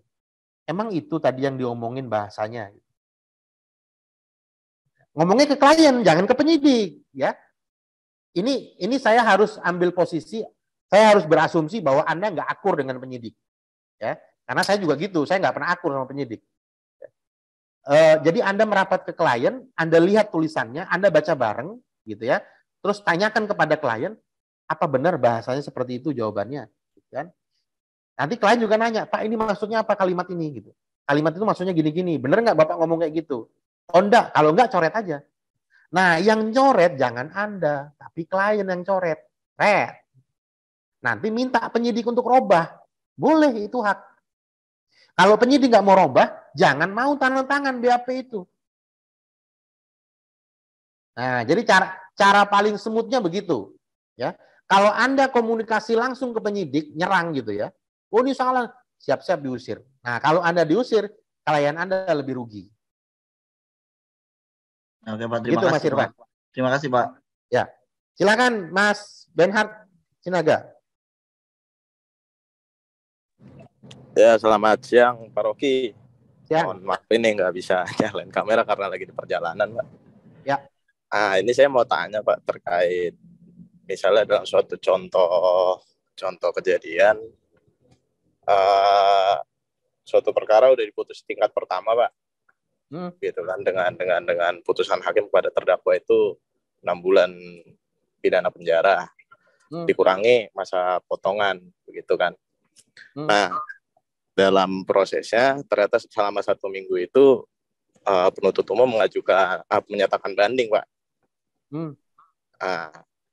Saya mau tanya itu, misalnya Pak, seandainya dalam masa pemidanaan terhadap terdakwa itu udah selesai dalam ketentuan yang diputus oleh hakim itu, sedangkan proses dalam tingkat bandingnya belum selesai, itu nasib si terdakwa ini bagaimana Pak? Apakah dia harus dikeluarkan dulu dari lapas kah atau bagaimana? Mungkin itu Pak. Oke, saya klarifikasi dulu ya. Jadi ini sudah 14 hari belum? Belum ya? Bagaimana Pak? Semenjak putusan sudah 14 hari belum? Sudah Pak. Loh, kalau sudah 14 hari nggak boleh banding dong? Oh enggak, maksudnya pernyataan banding dari si penuntut umumnya ini Pak. Oh, penuntut umum penuntut umumnya yang banding begitu Pak. Ya, banding. Nah, nasib terdakwanya ini gimana sampai misalnya putusan sampai proses masa pemidanannya selesai, tapi putusan bandingnya belum keluar begitu. Jadi nasib si terdakwanya apakah dia harus dikeluarkan dari lapas atau proses bandingnya gugur atau bagaimana Pak? Mohon penjelasannya Pak.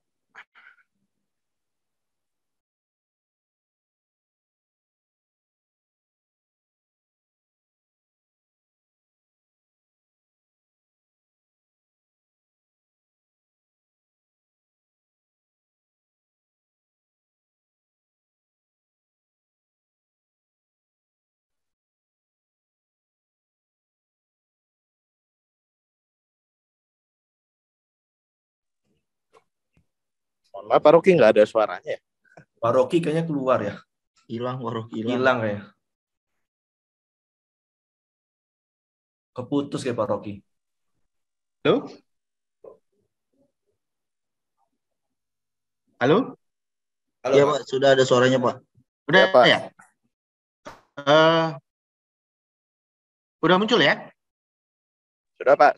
Oke. Nah, saya ulangi Sinaga. Jadi kalau dalam proses banding kemudian lebih dulu habis masa pemidanaannya, artinya pemidanaannya misalnya di PN udah diputus, contoh nih ya, contoh udah diputus 1 tahun, tapi ternyata 1 tahun itu masih proses banding, belum selesai bandingnya, maka dia harus dilepaskan demi hukum, bukan dibebaskan ya, tapi dilepaskan.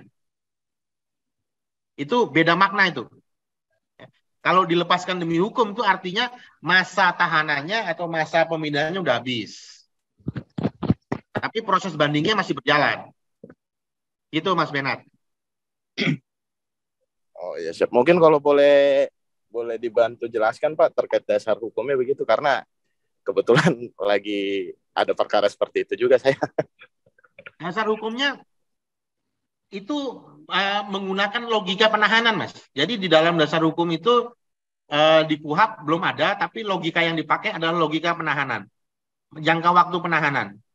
Jadi kalau jangka waktu penahanan itu kan kalau penyidik itu 60 hari maksimal ya. Nah, ketika 60 hari itu belum limpah, maka dia harus lepas demi hukum. Nah, logika itu yang dipakai untuk sama dengan persoalan yang kayak Mas hadapi. Oh, iya siap. Baik, terima kasih Pak Rocky penjelasannya. Jangan Mas Kadir.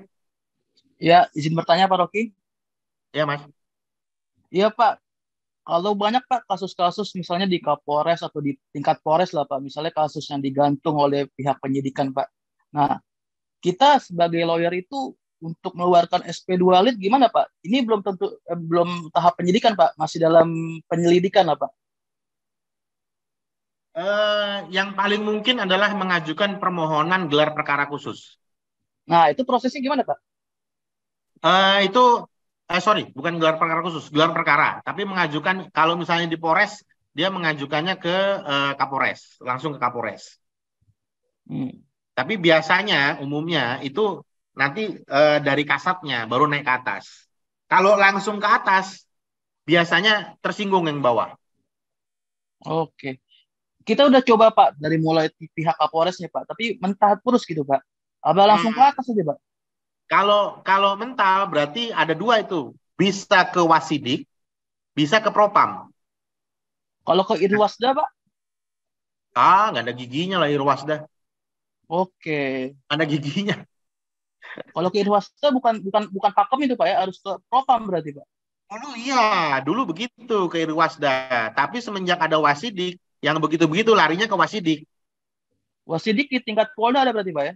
Ada, tingkat Polda ada. Tingkat Polres pun ada, tapi karena di tingkat Polres dia menjadi bawahan Kapolres, lebih bagus jangan. Iya. Oh, Wasidik itu di bawah Kapolres dia. Iya, lebih bagus tingkat ke Polda. Oke. Iya Pak, karena ini juga terkait antara pelapor sama penyidiknya main-main gitu Pak. Biasa itu. Berarti ke Wasidik ya Pak langkahnya? Ya, ke Wasidik atau ke Propam. Siap. Oke Pak, terima kasih Pak Rocky. Oke. Ada lagi? Kayaknya belum habis ya waktunya ya. Ya, tinggal semenit Pak. Tinggal semenit. Oke, kalau sudah nggak ada lagi, saya cukupkan sampai di sini. Terima kasih sudah bersedia mendengarkan pemaparan saya. Mudah-mudahan ke depan saya masih bisa bantu ngasih saran lah buat teman-teman. Siap. Oke. Assalamualaikum warahmatullahi wabarakatuh. Waalaikumsalam warahmatullahi wabarakatuh. Terima kasih Pak. Waalaikumsalam warahmatullahi wabarakatuh. Terima kasih banyak Pak Rocky.